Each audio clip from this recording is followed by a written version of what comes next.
Assalamualaikum warahmatullahi wabarakatuh. Perkenalkan, nama saya Rafika Febri Jayanti, NIM G421800366 dari Program Studi Gizi Klinik Jurusan Kesehatan Politeknik Negeri Jember. Nah, di video kali ini saya akan memberikan diklat terhadap penjamah makanan dengan tema pengaruh ketidakpatuhan dalam penggunaan APD terhadap kelayakan makanan serta cara penggunaan APD yang baik dan juga benar.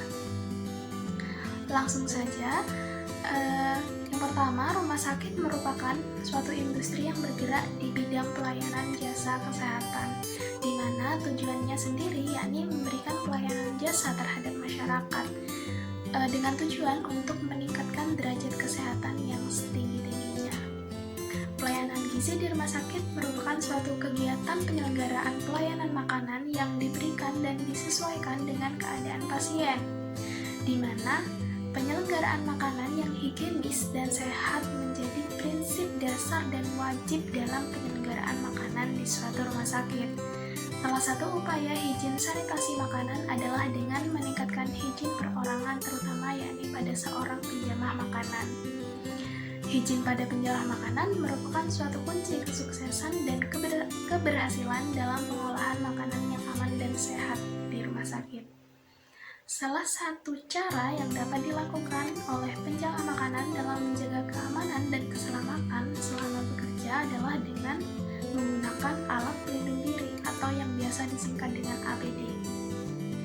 APD sendiri merupakan alat yang digunakan untuk melindungi tenaga kerja dalam melakukan pekerjaan agar terhindar dari bahaya di tempat kerja ataupun pengertian lain dari APD menurut OSHA atau Occupational Safety and Health Administration adalah suatu alat yang digunakan untuk melindungi pekerjaan dari luka atau penyakit yang diakibatkan oleh adanya kontak dengan bahaya di tempat kerja.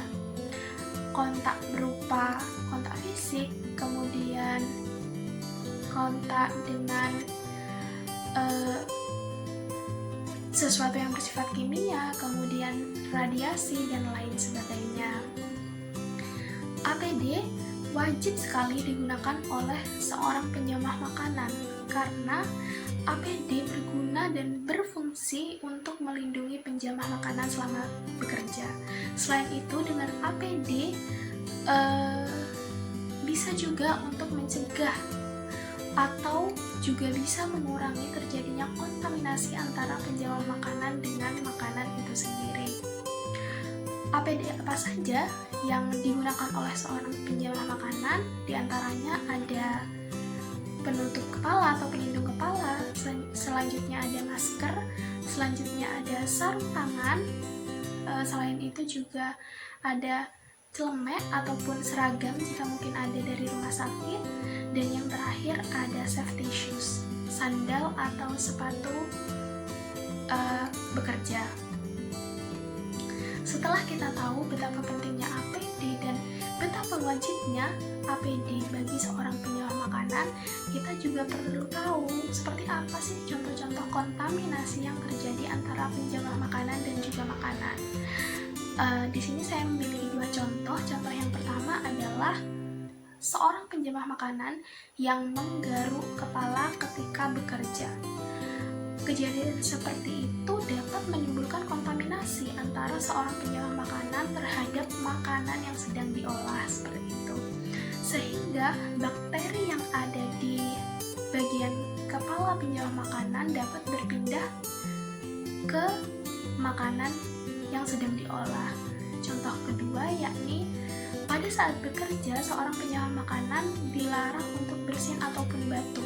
Kenapa seperti itu? Karena dengan kejadian bersin atau batuk, hal tersebut dapat mengeluarkan bakteri ataupun virus sehingga dapat mengkontaminasi makanan yang ada di instalasi tersebut. Sehingga apabila seorang penjamah makanan tidak bisa menjaga ataupun tidak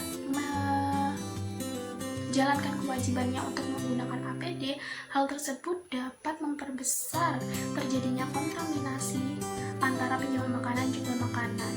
Apabila terjadi kontaminasi, maka akan tercipta makanan yang tidak sehat dan juga bersih, sehingga hal tersebut dapat sekali membahayakan kepada pasien yang sedang ada ataupun sedang dirawat di rumah sakit tersebut. Selanjutnya adalah jenis-jenis alat pelindung diri atau APD.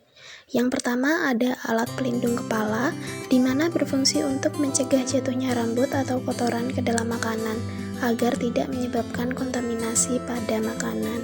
Selanjutnya ada alat pelindung pernafasan atau masker, yang berfungsi untuk melindungi pernafasan dari risiko paparan gas, debu, dan juga udara yang sudah terkontaminasi dengan racun.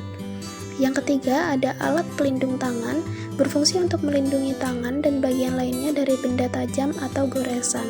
Selain itu juga digunakan pada saat kontak langsung dengan makanan. Kemudian baju pelindung atau celemek berfungsi untuk melindungi seluruh atau sebagian tubuh dari percikan api, suhu panas atau dingin, cairan bahan kimia, dan lain sebagainya. Kemudian selanjutnya, yang terakhir ada alat pelindung kaki atau safety shoes, berfungsi untuk melindungi kaki dari bagian lainnya dari benda keras, tajam, benda panas. Selain itu juga untuk menghindari terjadinya kepleset. Berikut merupakan contoh penggunaan APD yang lengkap, mulai dari pelindung kepala hingga safety shoes. Mungkin sekian presentasi dari saya atau penjelasan dari saya. Kurang lebihnya mohon maaf. Wassalamualaikum warahmatullahi wabarakatuh. Terima kasih.